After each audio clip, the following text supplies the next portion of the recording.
After working with over 200 local service businesses and spending over $3 million in ad spend, I wanted to share with you some key insights that will really help you boost your ad results, get more leads, get more appointments booked on the calendar, and obviously get more sales. So if you own any type of local service business, whether it's an HVAC company, plumbing, personal training studio, big box gym, small box gym, a roofing company, whatever it is, if you own a local service business, keep watching this video because I think these insights will really help you get more sales. Okay, so I have about 4 or 5 points here that I'm going to cover. But before I do, I want to kind of set the foundation here. The most important thing to remember when it comes to advertising is that all advertising is going to have the same core fundamental pieces of the puzzle. So for example, whether you're advertising on Facebook, Instagram, TikTok, whatever it might be, there's always going to be some visual aspect to it. There's always going to be some type of headline. There's always going to be some type of body copy, which is the writing in the ad itself. So there's always going to be that fundamental kind of foundation, if you will, to every ad that we put out there.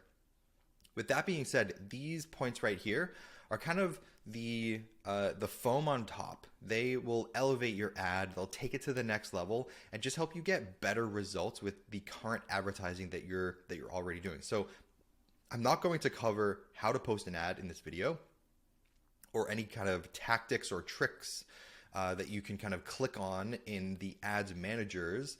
But what these will do is kind of take your ads to the next level so that they're more appealing. People take more action on them, so on and so forth. So let's just dive in and you'll kind of see how this all unfolds in just a minute. So first thing that you want to kind of focus on or experiment with is the price point. So experiment with different price points all the way from free to a high ticket price point. But it really depends on who you are targeting. So whether you're targeting cold audiences, which are people who have never seen you before, don't know who you are, just have never had any experience with your company before. Warm audiences, maybe they've seen you a couple of times, but they don't really know much about you. Or a hot audience, which is usually someone who's had experience with your company. They have possibly already purchased something from you. That's a much different audience, and you can typically advertise or promote a higher ticket price point to those people. Now, the colder the audience, the lower the price point will need to be. So if you're a local business looking to gain new customers from a cold audience, I really recommend staying between kind of that, I would say like $19 all the way up to like $99. Anywhere in that price point is a really great place to start if you are looking to target a cold audience. But you should also try free as well. So I'll give you a couple of quick examples here. If you're a roofing company and your primary sales process is we generate a lead, we book an appointment with our salespeople go out to the house or whatever and pitch them a roof, you're better off starting with a free consultation or something like that, something for free, right? But if you run some type of fitness facility, whether it's personal training or like a group training facility, something like that, where it's like a lower ticket price point, but it's like a recurring payment, then I would go anywhere between $19 and $99. Okay. If you are in the beauty, health, wellness space and you do things like cool sculpting or cryoskin or something along those lines, you can go anywhere between that free consultation all the way up to around $100. That's kind of where you want to kind of cap your advertisements at. Now, also keep in mind here that every demographic's a little bit different. So every demographic, every location, every market has a price threshold. So typically higher income areas won't even take a second look at $99 as a price point. But some of the lower income areas, mid to low income areas, they're a little bit more price conscious. And so their threshold might be $47 or around that $50 price mark. So really pay attention to kind of who you're targeting to, who's going to be seeing these ads, and that also plays a large factor in your price point or what you can actually promote. So keep that in mind. Now, one other quick thing is hot audiences. So if you have already sold something to these people and you're sending out an email or a text blast to these people, your price point can sometimes be a little bit higher. So if I'll do a gym, for example. If someone's already purchased like a personal training package from you for like $1,500 or something, you can offer them a second personal training package or some type of challenge or something like that, which is a higher ticket price point rather than $99, right? Another example would be something like a roofing company. So if you've already sold a roof to these people, then you want to sell some like ancillary products as well, like gutters or trim or something else, then you can offer something that's a little bit higher price point. So gutters might cost a whole house. They might cost like $1,000 or $2,000 to get gutters put on. And that's a higher ticket price point than $99, obviously. But you can't do that right out of the gate to a cold audience who just doesn't know who you are, right? That would really be more towards a warm or more kind of a hot audience, someone who has that trust built in with you already. So that's price point. Experiment with lots of different price points, but those are some thresholds that you should really think about when you're starting to advertise things online or emails or texts. All right, number 2 is target market. So you should always be experimenting with different audiences. So there's your market, right? So it's just everyone who's kind of in your area, but then there's sub markets within those markets. So for example, you can target women or you can target men. You can target people ages 25 to 40 or 40 to 60 or even 40 to 65 plus. You can target people who have purchased from you before. Again, that's that hot audience, right? Or people who have never purchased anything from you, cold audience.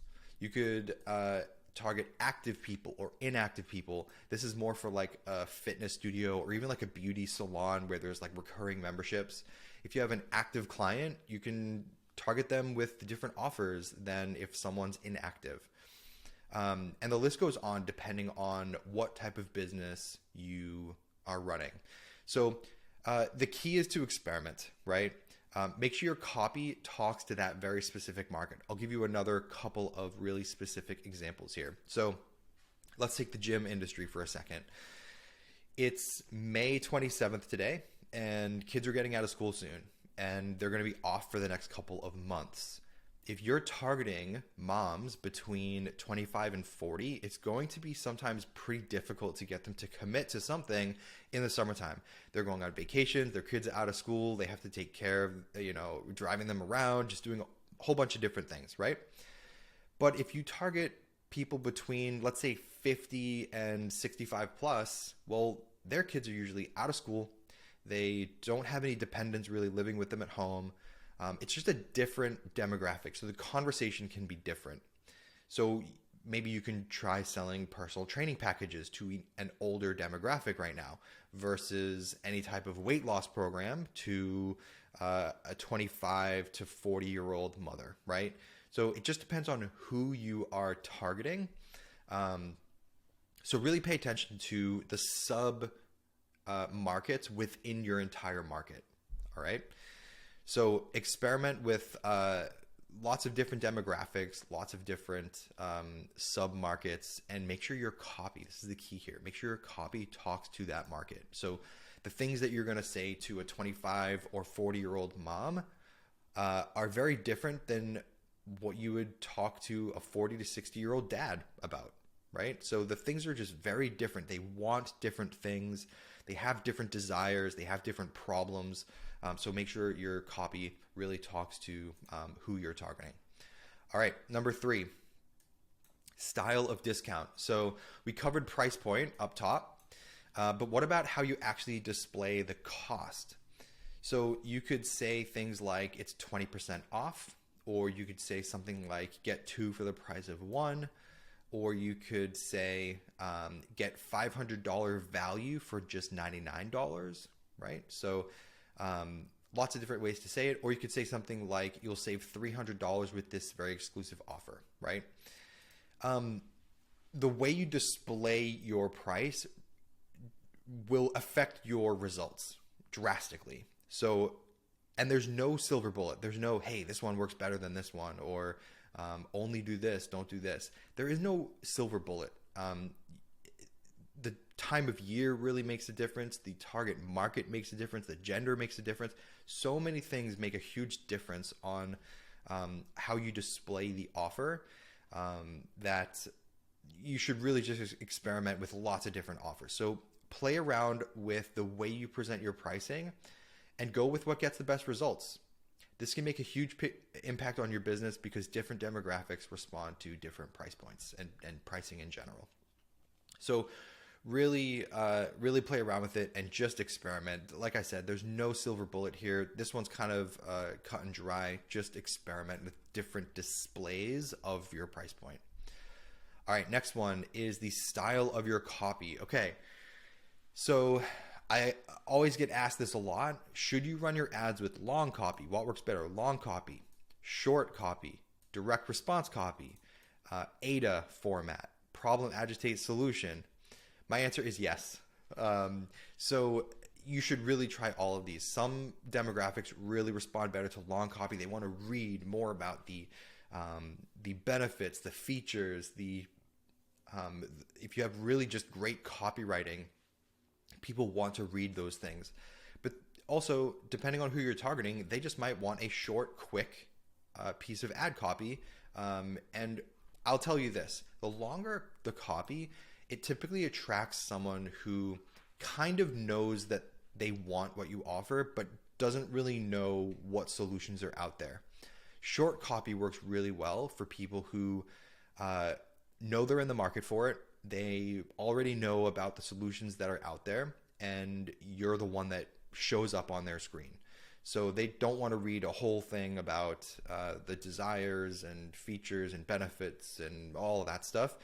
If they know what they want, short copy always works best. So it's really important to experiment and just to see what works best. Direct response copy. First of all, I always recommend doing direct response copy, especially if you want measurable results, because it's the only ad style that you can measure results against. ADA format versus problem, agitate, solution. This is just a style of ad copy. So ADA is attention, interest, desire, action.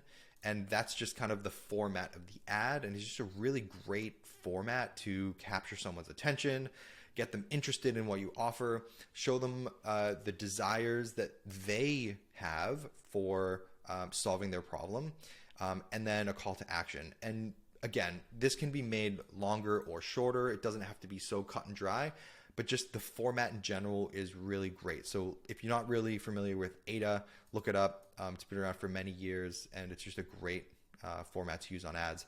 Problem, agitate, solution, display the problem that they have, agitate it a little bit, and then give them a solution, aka you are the solution, so they should take action on your thing. And then I would also include, after this, put a call to action right here to say, hey, claim X, Y, and Z offer by clicking on X, Y, and Z.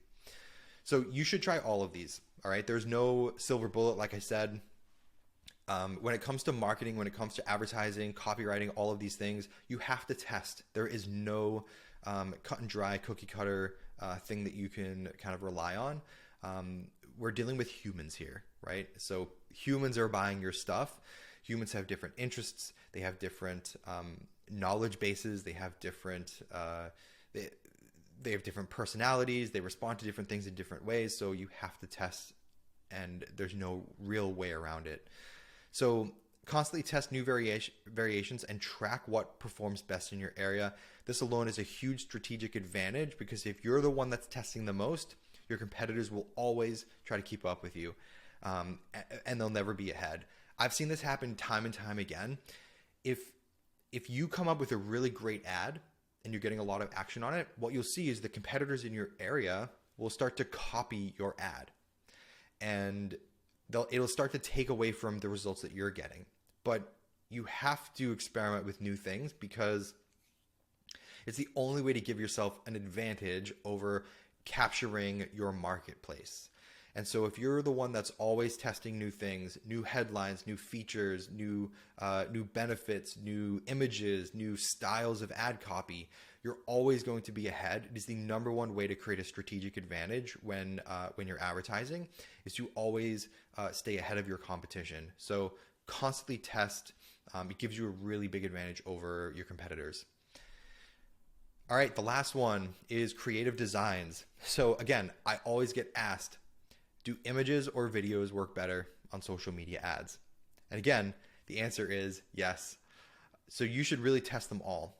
But there's a caveat to this. So obviously, if you're doing YouTube ads, even TikTok in some aspects, you want to use video, right? But YouTube, obviously, it's a video platform, so you have to use video. But if you're on like Facebook or Instagram, generally, I actually see images working better. And I think it's for a couple of like key reasons. Number one, you can test a lot faster. So obviously videos take a long time to create. You have to do things like film them, script them, all that kind of stuff.